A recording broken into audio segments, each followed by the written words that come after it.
G'day folks. Well, I'm finally releasing this video after spending way too long on it. For those of you who are waiting, thanks for your patience. This was a learning journey for me too. So, welcome to my Uniswap V3 LP tutorial, version 2.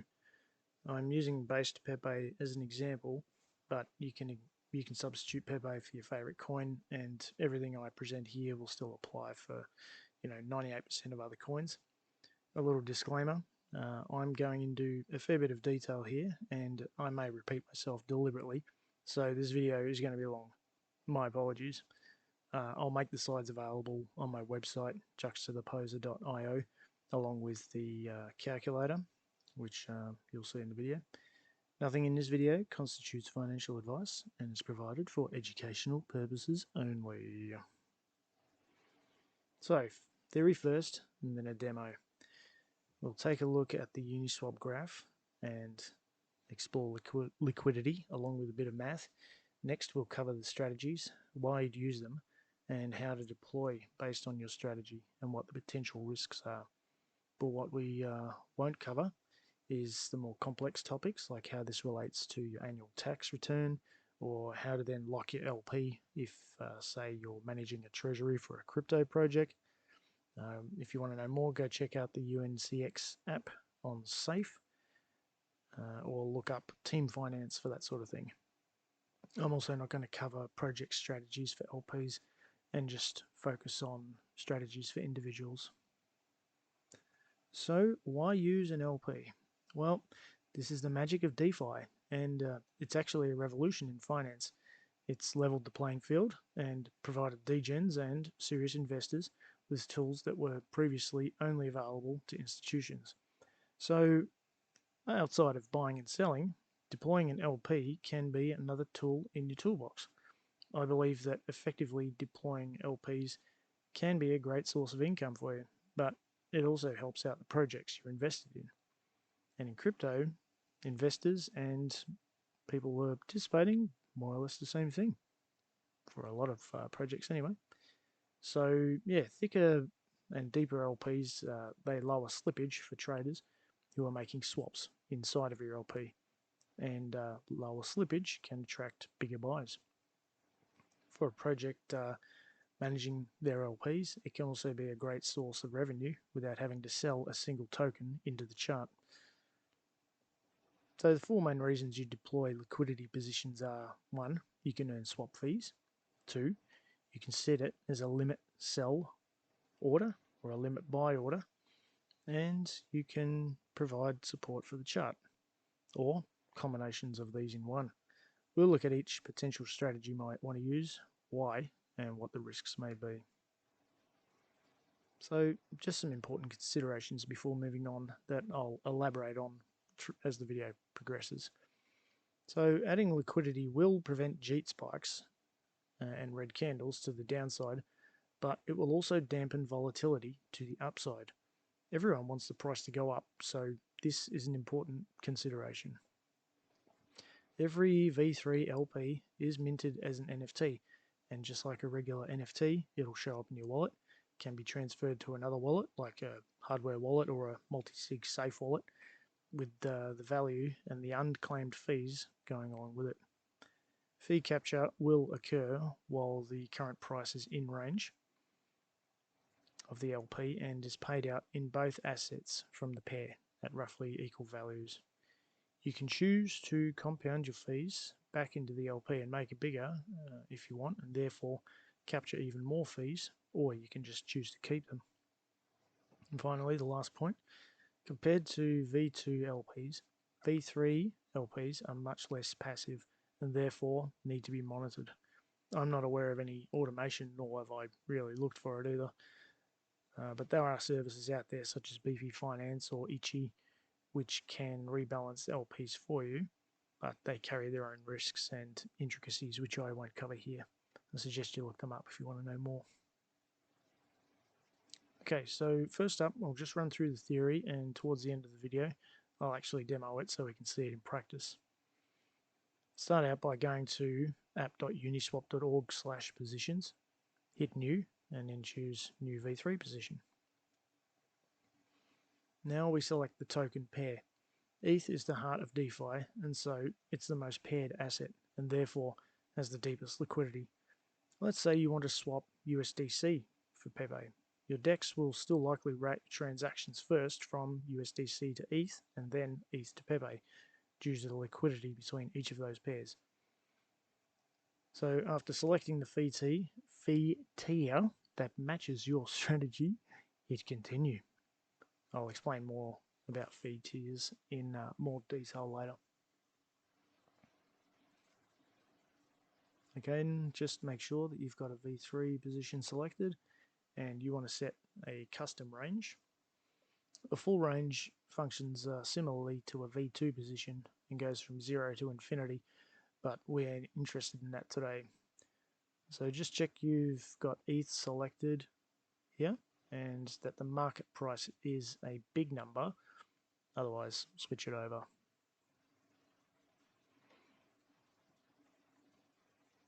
Okay, but first we need an understanding of the graph and how to use it. If you want to understand more, I suggest you go and check out the Uniswap docs, but today we'll just go through the functional understanding. So a V3 or concentrated liquidity position is set up as a defined range, or as per the Uniswap docs, an interval. It exists in a band with an upper and lower bound and can only operate within this band or range. There's a bit going on here, but the first and probably one of the most confusing things to remember when looking at this graph is that a higher Pepe price is below the dotted line and a lower price is above the dotted line. So this is counterintuitive to the chart when we look at DEX Screener or DEX Tools or whatever, because it's literally flipped upside down. This is because we are pricing the amount of Pepe per ETH and not the usual way around. So yeah, at first glance, this chart looks like it's pumping, right? Well, no. The markets are a little fearful right now, so it's actually the opposite. So just to demonstrate, here's the graph that we saw before, but I've also overlaid the chart from DEX Screener. Boing! So I've crudely overlaid the price chart onto the Uniswap graph just to demonstrate that it is in fact flipped. So when you're looking at the graph, just remember it's upside down compared to the chart. Okay, hopefully that clears up any confusion. Okay, back to the graph. So what are these little lines? The height of lines, or ticks, on the right side of the graph indicate the depth of the liquidity at different price points. The longer the line, the deeper the liquidity at that price point. So where the liquidity is deeper, it dampens volatility. Okay, think of them like they are each a stack of coins. The longer the little line, the taller the stack, and there is a long row of stacks of coins at different heights. As people convert ETH to Pepe, they are flipping some of those coins over at the current price. So what is this graph telling us about the liquidity? Remember, where the liquidity is deeper, volatility is dampened.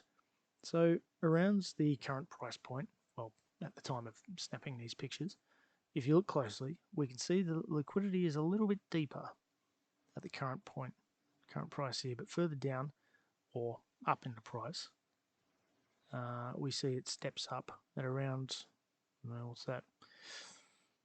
Somewhere between, so it's about 45 billion maybe, steps up, and then at the next major resistance, there's a spike.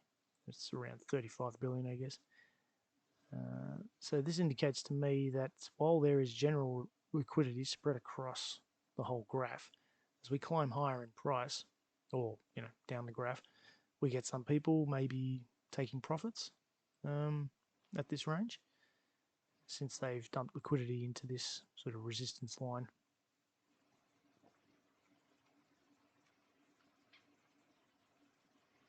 Okay, so let's break it down a little more. This is a graph again, but I've rotated it 90 degrees clockwise to zoom in on the ticks. An LP position can be in only one of three possible configurations. 1. All Pepe. 2. All ETH. Or 3. Pepe and ETH. Which one of these three you deploy will depend on your strategy, which I'll explain a little later.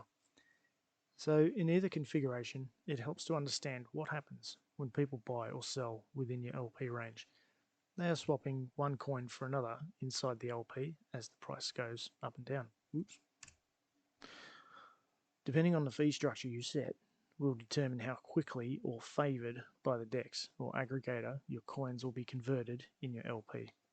An LP setup with a lower fee of 0.3% will swap first, or easier, but generate less fee revenue while the tick is inside your LP.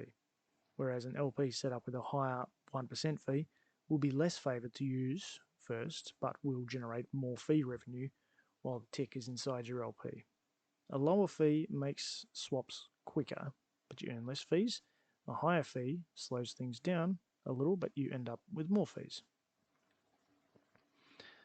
Okay, so just to illustrate the point here a little bit more, so above the current price, this pool is composed of all Pepe.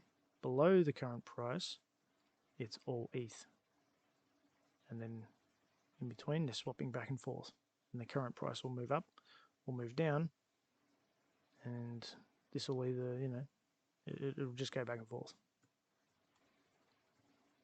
Okay, so Uniswap uses terms like min price and max price, which actually has nothing to do with the market price. Confusing, right? Well, not quite nothing, but, it's related. Anyway, remember, this is ETH priced in Pepe, not the other way around like we see on the chart. So the max and min prices indicate the amount of Pepe you would need to buy the same amount of ETH. So the min and max price refers to the amount needed to swap for 1 ETH, which is here. So currently the market price would be you need 56.9 billion Pepe tokens to buy 1 ETH. The high and low ticks describe the predetermined point that Uniswap will let you set your upper and lower bounds of your range. The ticks are determined with some funky math and the fee tier you select. If you want to know more, I suggest you go and seek out the docs. I'll leave a link in the description. So addressing this confusion now will become important later as we relate the price on this graph back to the price on the regular DEX screener chart. So just to draw some attention here, so 40 billion here is the min price, max price 73 billion, okay, and the current price 56.9 billion, 56.9. All right. Okay, so another way of exploring the liquidity is by taking a look at the pool. So you go up the top to explore and then pools. Select the base chain and either type in Pepe or, whatever token you want, paste the contract address in there.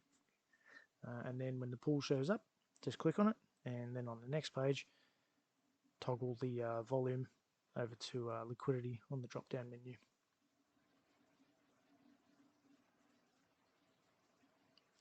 So as if it could get any more confusing, the pools page displays liquidity from left to right in the opposite way to the graph that we saw before. Therefore, the ticks are arranged in a manner that makes more sense, i.e. price movement goes up from left to right. If you hit the up-down arrow symbol, then you may notice it flips back to how we saw it in the smaller graph. Either way, this bigger graph can show a bit more detail on where the liquidity is thicker or thinner at various ticks. For example, we can see a fairly tall wall of liquidity above the current tick before it flattens out and then ramps up again. This can help you plan your own liquidity deployment so the price can move faster or slower with buy and sell pressure depending on your strategy. Just to prove it's flipped, here's my fancy pile of coins again. Alright, so liquidity events look like this in Dex Screener and Dex Tools when someone adds or removes liquidity. It only shows the amounts and nothing about the range or the strategy employed. But if you really want, you can dig into it, but I'm not going to really go into it here.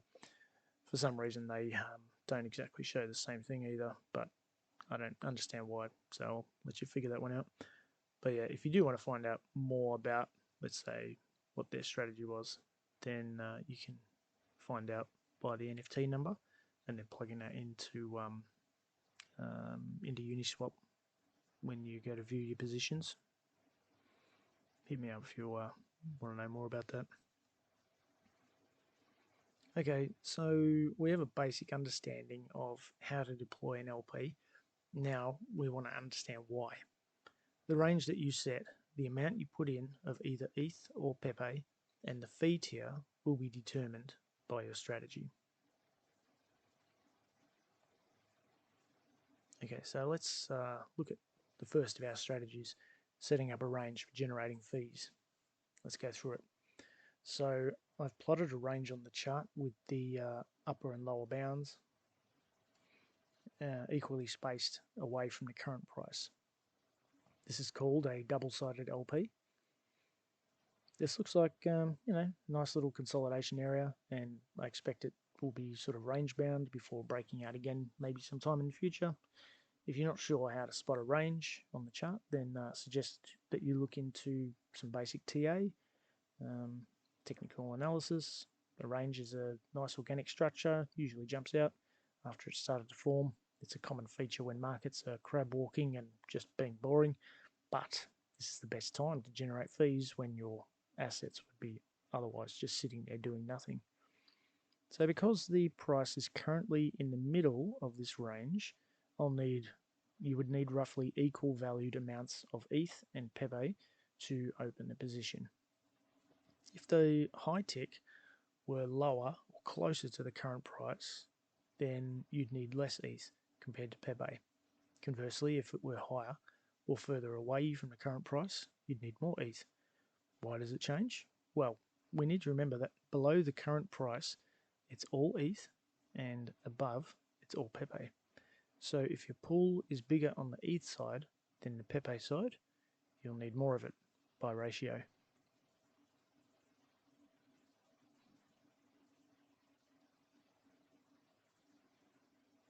Okay, I'd guess and say this is the main reason people are using LPs to take profits. That was probably 1 and 2 actually. But yeah, using LPs is a great way to take profits, or TP, without destroying the chart, particularly if you're a whale. But, I encourage everyone to utilize it for at least some of their holdings. Compared to the last range designed for fee capture, this range is outside the current price and on the graph is lower. Remember that this means that it will be higher than the current price. And because the range is outside the current price, this is called a single-sided LP, because you only need one token for it instead of both. In this case, our chosen range will be composed of 100% Pepe, and functionally, it's very similar to a limit sell order, because when the Pepe price goes up or down on the graph, it will hit this LP and convert from Pepe to ETH and be 100% ETH on the other side of it.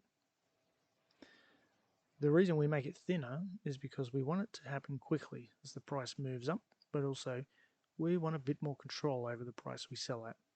Remember also that adding LP dampens volatility, therefore don't put too much in the position, otherwise the price will enter your range and just move slower. It'll come to a crawl. The exact amount you should put in should take into account things like the current liquidity, the volume, and the sentiment. If things are moving fast and quick, then you might get away with a bit more. But if things are being boring and not much going on, not much volume, then it'll noticeably slow it down with a decent amount of supply. So if you put it into an area of deep liquidity, or compound dampening effect, and it's not something that anyone wants. I find that a general rule of thumb is to not put any more than 1 or 2 ETHs worth of liquidity into a tight single-sided LP. If you broaden a range or deploy into an area with thinner liquidity, then you could put more in. I encourage you to test and adjust by first deploying and then looking at the graph again or exploring the pool to see what happened, if anything. Assuming all goes well, the price goes up and your position converts from Pepe to all ETH, then you'll need to close it manually and secure your profits. Otherwise, if the price dips back down into your range, it will be a mix of both again, or if it goes back down, it'll be 100% Pepe again.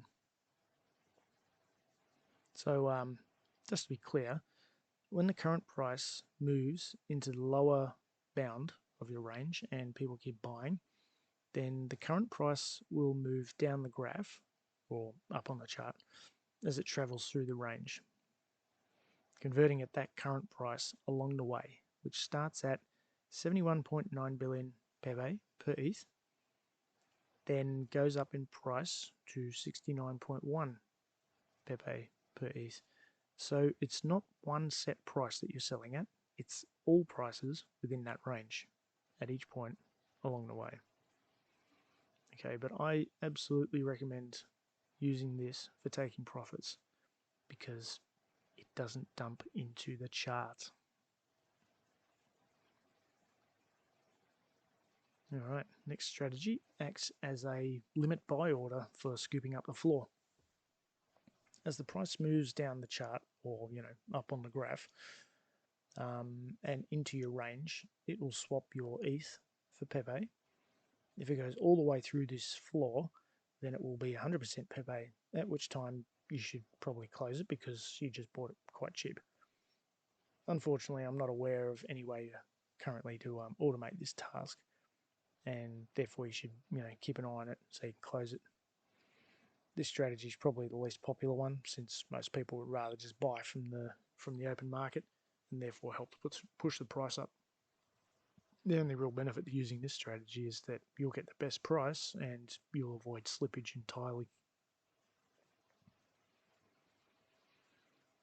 Okay, so our final of the 4 strategies is also not often deployed, but personally speaking, I've done this a few times at price points where I was worried about further sell-offs and I just wanted to support the chart. You'll notice it's not much different from the buying strategy. Yeah, markets are, they're reflexive and people get emotional when they see big red candles leading to sell-offs. So if your personal thesis is that this asset will eventually go up and it's a solid project and this is a good support level, then you can support the project and your bags by dumping some liquidity into it. It will slow down price action to the downside, but beware, it will also slow down to the upside. Therefore, these kinds of deployments need to be tactical and used carefully. Once sentiment shifts to the upside, you may want to get your LP out of the way and let it run. The biggest risk here is that despite your liquidity support at the key level, it may punch through and keep dropping. If it recovers quickly by ranging out and back in, great. You can safely leave some or all of your LP there. If it doesn't come back quickly though, then your LP will be helping to turn that previous support line into a resistance line and therefore prevent price moves back up. The other final consideration for this sort of strategy is impermanent loss, which I'll go into in a little bit more detail later. But remember that if it goes outside the range, you'll have all Pepe or all ETH. This may be fine and may actually be what you want, but if your own sentiment shifts and you've essentially ended up with more Pepe and less ETH, then that may not be what you want because you'll have more of the less valuable asset and less of the ETH that you put into it, which is now more stable compared to Pepe. So generally, you'll only provide liquidity support if you're pretty bullish on it and you've got a decent amount of tokens that you are emotionally attached to the project and you want to help it out, and you don't mind scooping some up at lower prices. Okay, so just a few general risks on what could be incurred from all of these strategies. The biggest one is impermanent loss. So impermanent loss, or IL, basically describes a situation where the price goes in the direction that you didn't want it to, and you end up losing more of an asset you wanted and gaining less. Losing more of an asset you don't want, yeah, and gaining more of an asset that you don't want. So it's a reduction in your asset's value compared to what you would have had compared with if you simply held the asset in your wallet instead. This is less of a problem for buy and sell ranges in a directional market where the intended outcome is to end up with more or less of something, but is more of an issue when your range is designed for fee capture or liquidity support and you end up with more of a lower valued asset. So let's imagine a scenario. You have 100 billion Pepe and you want to turn it into a productive asset and generate some fees rather than it just sitting there. So you deploy a double-sided LP range of ETH and Pepe, half and half, around the current price with your 100 billion Pepe and say 1 ETH for a combined total value of around $5,000. The price moves around a bit and you're enjoying seeing the fees rolling in, but then suddenly, while you're asleep, Pepe pumps and goes outside your range. You now have roughly 2 ETH in the LP and no Pepe. What if you wanted to hold Pepe for the future gains, but you've actually just sold it? Well, if you're lucky, you managed to capture some fees while it was in range, and half of that will be in Pepe, but it's not likely to be 100 billion unless the LP was open for a good while. The likely outcome is that you have less Pepe even though it's now pumping. Therefore, I recommend you only put into an LP the amounts you're comfortable selling or buying. Conversely to this is if the price moves into your single-sided range when you don't want it to, you'll incur IL. For example, you've set a single-sided TP range or profit, sell range composed of Pepe above the current price, and you've waited for it to go into range. It slowly converts from Pepe to ETH and moves out the other side, just as you'd hoped. But for some reason or other, you've missed it and you didn't close it and you didn't take profit. Well, now the plan is coming undone and you didn't sell when you could have. Your impermanent gain did not become a permanent gain. The last risk that I wanted to raise is the fact that we haven't paid much attention to the other side of the equation, ETH. Although it's much more stable than Pepe, it's still a volatile asset, and if it moves, then so do your ranges. Let's go through the logic. So let's imagine that ETH is $2,500, which isn't hard to do since it's literally been here for months. And Pepe is priced at 100 billion per ETH, meaning you need 100 billion Pepe to buy 1 ETH. So let's say if ETH doubles to $5,000, then you'll need double the amount of Pepe, or 200 billion of them, to buy 1 ETH. Therefore, your ranges will be shifted up the chart since Pepe will be worth less now compared to ETH. Well, look, realistically, the opposite is likely to occur since if ETH doubles from $2,500 to $5,000, then Pepe will probably triple or quadruple or more in price. Therefore, your ranges will be shifted down the Pepe chart instead. Look, if you want to understand more about how this plays out in real time, then go to the Uniswap pool and view your positions. Needless to say, keep an eye on your positions if they diverge in price movement. The final thing that I wanted to mention here is that sometimes there is no graph, or it can be buggy. I have more success from a desktop browser than using a mobile wallet, so try that first. Sometimes though, and particularly with new projects, if you're creating the very first LP or two, then Uniswap can't display a graph because, well, there's kind of like nothing to display. Your only option then is to go in, not blind, but armed with math. you'll need to run the numbers to figure out where the ticks for your range will be for the min and max price, and sometimes the current price too. My calculator can help if you get stuck, or you can just use your calculator. Okay, so that's enough theory. Let's go and actually demonstrate it. All right, so here is a little range that I've plotted on the chart. My strategy that I'm going to demonstrate here today is that we're going to set this up for fee capture. So the current price is 0.702742, the upper bound being 0.705200, and the lower being 0.702600. Now let's go over to Uniswap. Okay, so this is the page you get when you get a pool, create position, and change that to new V3. Make sure your wallet's connected, obviously. We want based Pepe and ETH. Doesn't matter which one's on which side. You can change it later if it comes up looking weird.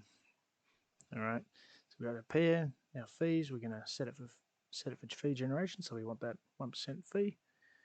That's as high as it goes. Imagine you could set it like 5 or 10%. You'd never get a swap within your pool. All right, so yep, once again, confirming V3 position.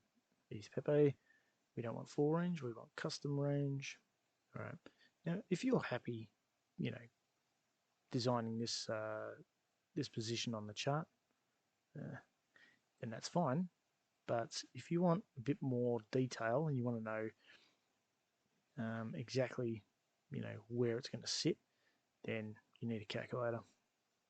So I've taken these numbers, 5200 and 2600, and just popped them into my little calculator here, right? So just briefly, we're going from top to bottom. I'll put the link in the description, but yeah, so we're just working from top to bottom here. This is the current price. All right, so let me just double check that 2742. Okay, so that's 2742. All right, and this is the current tick. Right, it's a big number, but it correlates with what we see here. So 93.8 billion. 94 billion. Okay, close enough. It's not going to be exact because I'm not accounting for the fee structure in here. And anyway, all right, so we've popped our price ranges in where we want it, and it's generated the max and min price ticks. The math is fairly simple. A tick is determined by dividing ETH USD by Pepe USD. So it's just this divided by whatever price you're getting, and then it spits out the number below it. Okay, so max price, I'm going to copy that. Max price. Our min price. Maybe I should swap these over. Min price. Paste that in there. All right. Now it's kind of looks like it's gone off the range here, but you can scroll. And remember I was saying you can explore these ticks to see where the liquidity is. Well, there you go. You can see that. All right, so it's 5 point. It's around 6k there, and it's around 7. Look at that. That's nearly 12, 15k there. Okay, so that's a fair bit of liquidity right there. I probably want to avoid putting anything on there, but where we are looks pretty good. It's fairly flat. Not a lot of difference between them, and yeah. So because this is a double-sided LP, we're going to need both ETH and Pepe. All right, but remember, above here is all ETH, and below here is all Pepe, and the amount of ETH that I'll need by ratio to Pepe is fairly small. So it looks like 1 to 10 I'll need, 1 part ETH per 10 parts Pepe, roughly. All right. So now, if we say we want to go maximum 100 billion, you'll notice, no, look, I was pretty accurate there, 1 to 10. So $264 worth of ETH, 2,775 worth of Pepe. All right, so this is going to deploy at current range. For fees, everything's looking fine. Happy days. Oh, hang on. One thing I did not explain is when you paste it in here, it will actually change it, right? So let's just imagine we're doing that again. So we paste it there for 49.5 billion, and then we go out of it. Boing. See, puts it where it wants it, where it has to go, basically, where the ticks are. So then we can copy that and do a little bit of a back test on our calculator. So hang on, which one was that? Oh, I copied the min price, right? So min price. I'm going to paste it back in here, and this is just a little validation step that I like to do. So, all right, skipped ahead of myself here, but all right. So these are the prices we want. These are the ticks that we wanted. And just so that we can validate that we've got it all right, it should look like this, 5.1% and 89%. Right, so if we go back to the chart, okay, we've got 89% and 5 point, yeah, near enough. Right, now it did say minus 89 and, positive 5, plus 5, but remember it's flipped. And whatever, it's good enough. All right. So now that these are the actual ticks that we've copied from Uniswap. These are the actual prices. So we've got the same one there. So the floor price is still the same, but we've got a point. So we've got a 524, 520. So we can go back to our chart and just, for accuracy's sake, if we really want. Oh, look, massive difference that made. But that is the actual tick, at least at the time that you deploy it. If the price of ETH moves, then, this whole range is going to go up. If the price of Pepe goes up, then this whole range is going to go down. All right. Okay. So now that we've got that, we've got our ticks, we've got our range, nice little fee generation range here. Looking good. Okay, it's green, which means that, yes, it's in range. If this were out of range, like for a single-sided LP, then that'd be red. Yep, these are our ticks. That's how much we're putting in. And gotta love base.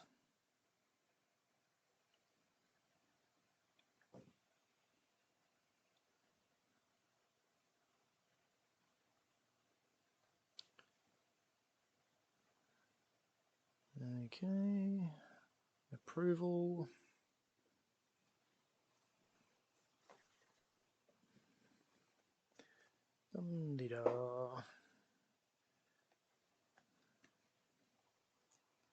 Yep, looks good. Minus 100, minus 0.1. That's expected. Thank you.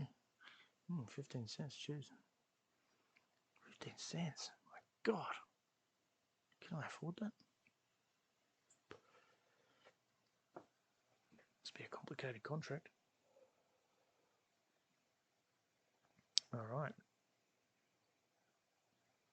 So that should be deployed. Here we go. Here's our Pepe range here. Yep, so roughly $3,000 position. No fees so far, but that'll tick over. 4.52% APR. Yeah, that'll change. Depends on volume, really. But yeah, there we go. That is now running, and we have a LP position designed for fee generation, which I've got in kind of really at the bottom of. So, you know, as the price goes up, i.e. down the graph, then, you know, this is all going to convert from Pepe to ETH, and this is going to climb across here. We're going to see this number go up, this number go down, and it'll effectively sell. But, you know, if it goes left and right, up and down for a bit, happy days, I'm making fees. So, yeah, that's basically it. You've got an LP. You can transfer it if you want, burn it, or lock it, you know, whatever you like. But I encourage you to have a play, have a little, you know, go at these things and see what's what, see what works, what doesn't. Experiment with small amounts first. Just get used to it. You know, don't dump your whole bag in there unless you like to live dangerously. Yeah. If you've got any issues or questions, by all means, find me on Telegram or X. Hit me up. Happy to answer any of your questions. Okay. Thanks a lot. See you next time.